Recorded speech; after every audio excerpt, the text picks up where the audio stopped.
কেমন আছো তোমরা? নিশ্চয়ই যে যেখানে আছো ভালো আছো। আমি আমি যাচ্ছি। বাবা, বাবা একটু হুডিটা দেন। আমার সব চলে যাচ্ছে, হুডিটা দাও একটু। ঠান্ডা, অনেক ঠান্ডা, এই জন্য বলছি। ওপস, আমার ব্যথা লাগে এটা দিয়ে।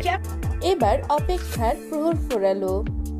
গেল 2 বছর ধরে আসি বলে দেশে ফিরছিল না চিত্রনায়িকা শাবনূর। অবশেষে ছেলে আইজানকে নিয়ে দেশে ফিরছে চিত্রনায়িকা শাবনূর।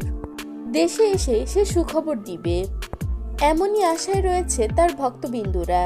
প্রিয় ভিউয়ার্স, এ বিষয়ে বিস্তারিত জানতে ভিডিওটি না টেনে সম্পূর্ণ দেখতে থাকুন।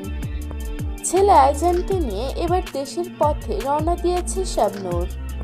তাদের দুজনের কিছু ছবি ভাইরাল হয়ে গিয়েছে নেট মাধ্যমে। তাদের দুজনের হাতে লাকেজ দেখা গিয়েছে।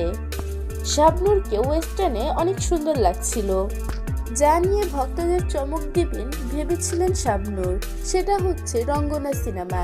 সেই রঙ্গনা সিনেমা নিয়ে বর্তমানে বিপাকে পড়েছে শাবনূর। শাবনূর পরিচালক এবং প্রযোজকের উপর ক্ষোভ প্রকাশ করেছে।